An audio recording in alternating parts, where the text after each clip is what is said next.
Hi, I am Palani Ammal. In this video, we shall learn about total parental nutrition preparation. Total parental nutrition is a method of feeding that bypasses the gastrointestinal tract. Fluids are given into a vein to provide most of the nutrients the body needs. The method is used when a person cannot or should not receive feedings or fluids by mouth.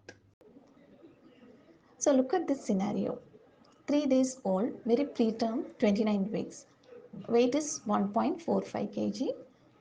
Dichorionic and diamniotic twin 2 male baby, appropriate for gestational age, and premature rupture of membrane for 8 hours.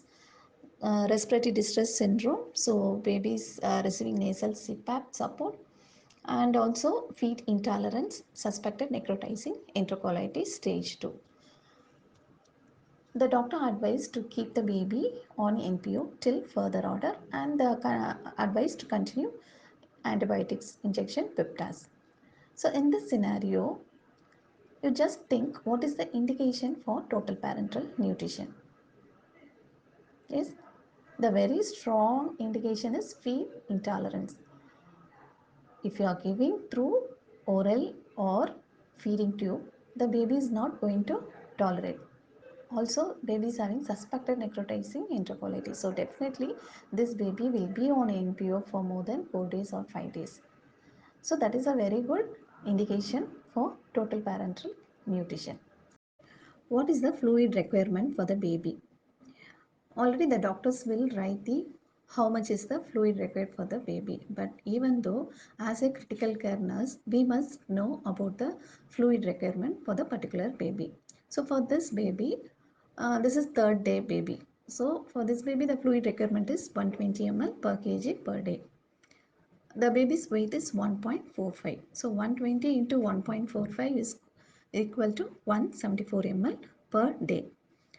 The total fluid is 174 ml. Baby is receiving antibiotics also. This Piptas we are going to give twice in a day. Morning we are going to dilute that injection Piptas in 5 ml in it. So morning 5 ml and evening 5 ml. Totally 10 ml we have to deduct from the total fluid. So 174 minus 10 ml equal to 164. The net IV fluid is 164 ml per day the baby has to get.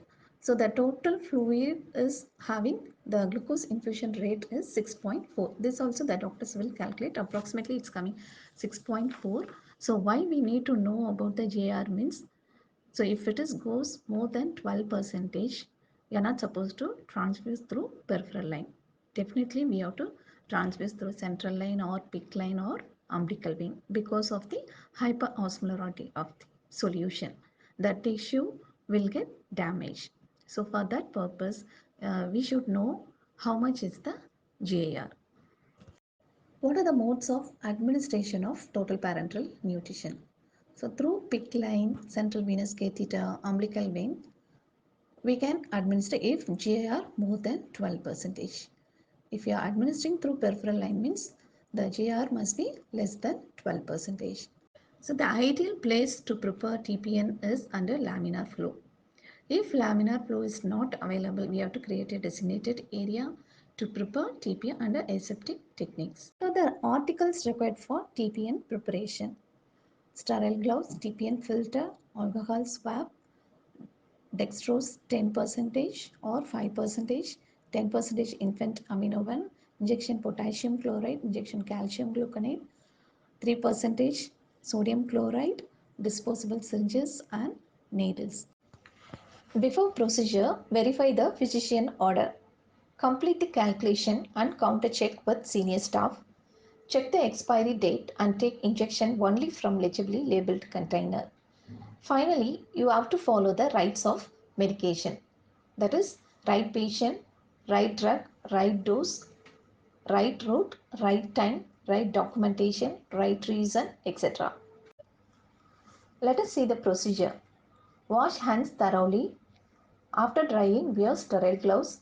Open all the articles required for total parental nutrition. Clean all the bottles and vials with alcohol swab, though it is sealed. Here they are using 50 ml syringe for TPN preparation. For this baby, the component of TPN is 10% dextrose, 10% infant amino 1, 3% NaCl, injection calcium gluconate and KCl. Use separate syringe for IV fluid and injections. For calcium and potassium chloride, use 1 ml syringe because the amount of injection is very less. And for the infant amino 1, you can use 20 ml syringe. For 10% dextrose, you can use 50 ml syringe. After adding all the component in the 50 ml syringe, connect it to PMO line and prime it. Finally, you have to label the syringe. The label should contain name of the baby, UHID number, type of solution and the additives, amount, date and time of starting the infusion. Infuse through syringe pump or infusion pump, whichever is available. Before infusing TPN, be familiar with the equipment. Then dispose all the wastage and replace the articles, wash hands, document and sign. What are the nurse's responsibilities? Monitor vital signs and observe for any signs of infection such as elevated temperature. Bacteria may grow in high glucose and high protein solutions. Use strict aseptic technique with IV tubing, dressing changes and TPN solution. Infusion site is at high risk for development of infection. Monitor blood glucose levels. Observe for any signs for hyperglycemia or hypoglycemia and administer insulin as per order. Blood glucose levels may be affected if TPN is turned off, if the rate is reduced, or if excess levels of insulin are added to the solution. Monitor for signs of fluid overload. TPN is a hypertonic solution and can create intravascular shifting of extracellular fluid. Monitor renal status. Maintain intake and output chart, daily weight, and laboratory studies such as serum creatinine and BUN are used to assess renal function. Maintain accurate infusion rate with infusion pump. Make rate changes gradually and never discontinue TPN abruptly. Abrupt discontinuation may cause hypoglycemia and a sudden change in flow rate can cause fluctuations in blood glucose levels. IV system must be assessed every 1 to 2 hours or more frequently if required. An IV system should be assessed at the beginning of a shift, at the end of a shift if the electronic infusion device alarms or sounds. Review the patient's chart to determine insertion date and type of solution ordered. A peripherally inserted catheter is usually replaced every 72 to 96 hours depending on hospital policy. If the peripheral catheter or central venous catheter is not in use or is being used intermittently, flushing is required to keep the site patent. Can we run lipids with total parental nutrition? I think everybody will have doubt in this. We can add. Total parental nutrition is not compatible with any other type of IV solution or medication. It must be administered using an IV pump and requires special IV filter tubing for the amino acids and lipid emulsion to reduce the risk of particles entering the patient. Thank you for your listening.